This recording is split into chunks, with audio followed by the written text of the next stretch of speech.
Hello, my name is Lottie, aka Sneezy Ferret, and today we're doing a deep dive into how much British infrastructure is actually owned by China and Chinese companies. And maybe even work out why Starmer and the Labour Party continues to placate China, even though China has been labelled a national security risk.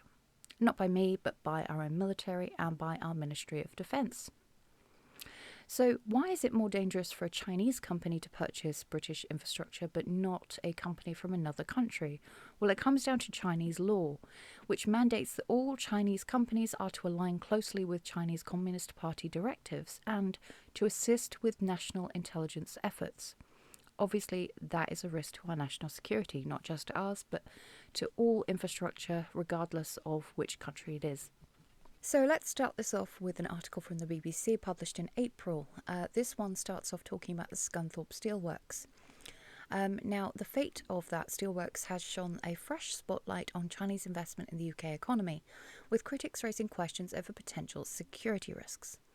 Now, the British steel plant had been owned by China's Xingji Steel, but the UK government has now taken control of the Scunthorpe site amid claims the Chinese owners were planning to permanently decommission its two blast furnaces and use its rolling mills to process imported Chinese-made metal instead.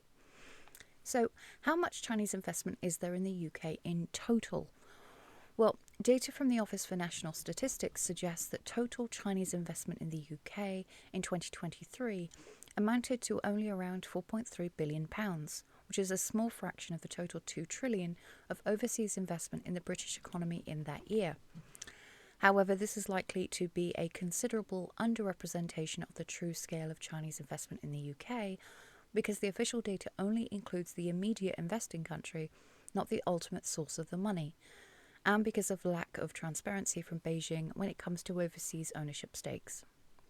Now, independent estimates from the American Enterprise Institute think tank, using corporate reports instead, suggest that the total public and private Chinese investment in the UK between 2005 and 2024 add up to about $105 billion or £82 billion.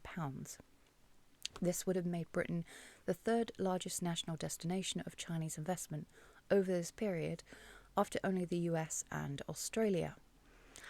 So, what have Chinese firms actually invested in? Pretty much everything, ranging from critical energy and transport infrastructure to stakes in private companies and football clubs.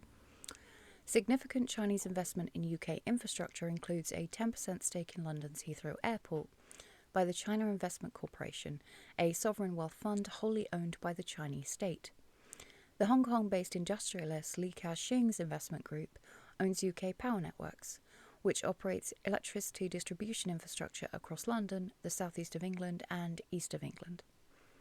That billionaire's group also owns a 75% stake in Northumbrian Water Group, that provides water supply and sewerage in the northeast of England. There is also a large Chinese investment in the Hinkley Point C nuclear power station in Somerset. Now, China General Nuclear Power Group originally had a 33.5% stake, with the rest owned by the French company EDF. But EDF reports that the Chinese company has stopped contributing additional financing to the joint project, which has been running over budget, and as a result, the Chinese stake at the end of last year had declined to 27.4%. The same Chinese company has an even larger stake, 66.5%, in the proposed Bradwell B nuclear site in Essex, according to the project website, and EDF owns the rest. There are two others as well, one of which I mentioned in a previous video, which is a wind turbine factory, which the Mingyang Group want to build in Scotland.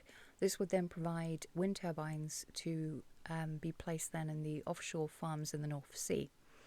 Problem is, both the Royal Navy and MOD have both stated that this could be an incredible security risk, and they are very worried about it, but it does look like it's just going to go ahead anyway.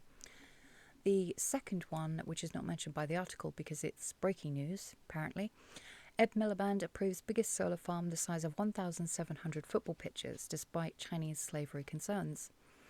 Ed Miliband has approved the UK's largest solar farm despite concerns about slave labour. The Energy Secretary has granted permission for the Tilbridge project, which will cover around 3,000 acres of Lincolnshire. Now, that scheme is a joint venture with a company owned by Canadian Solar, which has been accused by MPs of using slave labour, but it denies the claim, although the US government has also identified forced labour in China as an area of concern for the solar supply chain. Now, Canadian Solar is owned by CEO Zhao Q, and I probably pronounced that very wrong. He's been the CEO since 2001. Chinese companies have backed significant investments in the battery sector too. The Minety battery site in Wiltshire is one of the largest energy storage projects in Europe and was funded and constructed by Hunyang, a Chinese state-owned company which also operates the facility. The Hangzhou-based Chinese car company Geely Auto owns the Coventry-headquartered London EV company, which manufactures electric black taxis. Other than that, you've got things such as Red Rock Renewables, which is owned by the Chinese state-controlled SDIC. That has a 25% share in the Beatrice offshore wind farm in Scotland. Now, on top of that, we also have property. So let's talk property. Now, we believe that China owns about 250 properties across the UK. However, that number then comes from a bit like the infrastructure numbers. It doesn't take into consideration source of money, so it could be a great deal more than that.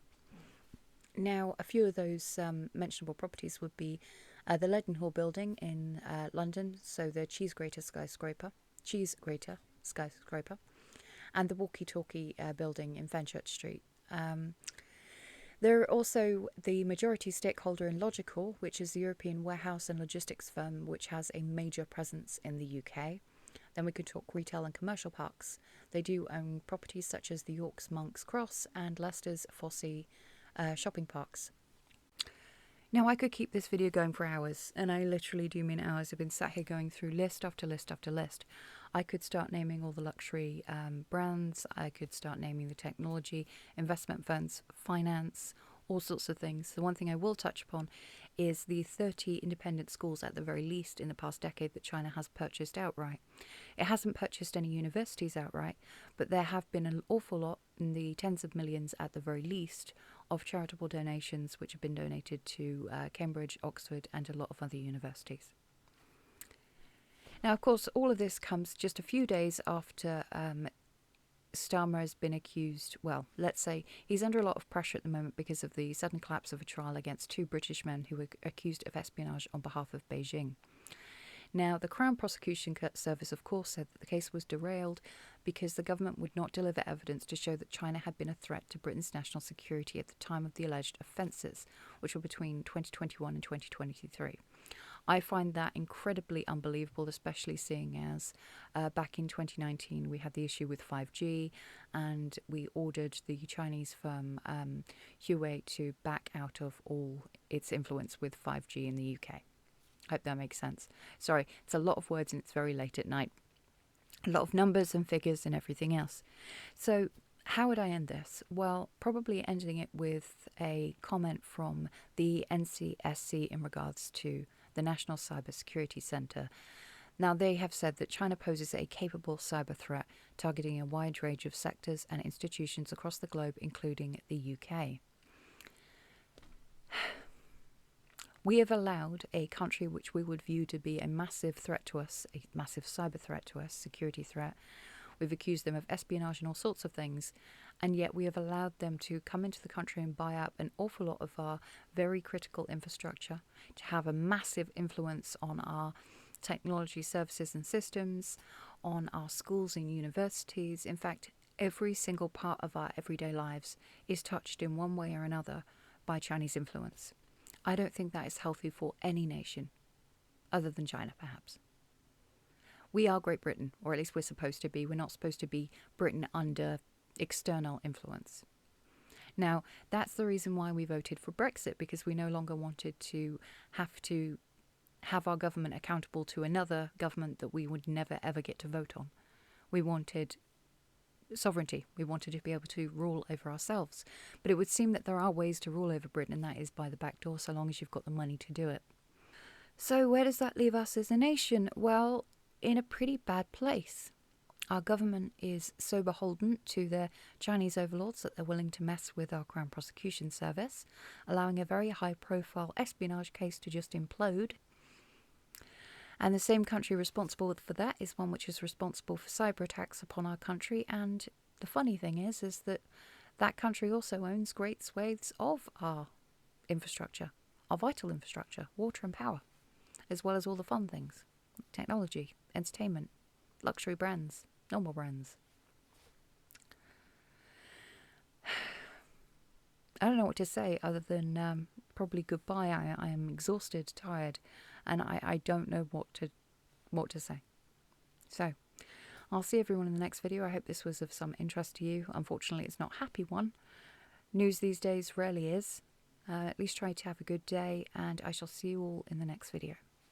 Take care. Bye-bye. Very quickly, it's the morning, if you can't tell, and I've just woken up to Rachel Reeves saying, well, we're going to have to tax people more money, but it's because of Brexit. Is it? Is it because of Brexit? Well, let's have a look at that, shall we? Right, so UK taxes. Are we paying more taxes? Yes, we are already paying more taxes and paying more taxes than we ever have before. Well, what about foreign investment? That was something they were bitching about, wasn't it? That if we leave the EU, then companies will bugger off. Well, actually, no. Our foreign direct investments are the highest that they've ever been. Well, all right, there's a bit of a slump, but it's not anywhere near 2020 numbers. In fact, the way that we stand at the moment with foreign direct investments and net earnings is higher than they ever have been. Well, at least they have been for the past, 20 years. So what am I missing? Perhaps it would be a good idea, Miss Reeves, to go and have a look at other sectors where there might be a lot of waste. MPs, for example. Why the hell are we paying for accommodation fees for MPs who can't bother to live in the same place where their constituents are? That might be a good start. Or NHS waste. Why the hell is the NHS paying for criminal lawyers? Why is that coming out of the NHS budget? I could go through this all day. I have not got the time. I spent enough time last night looking at how much of a risk China is to our country when, I'll be perfectly honest, I should have said it's probably MPs who are the biggest risk to our nation.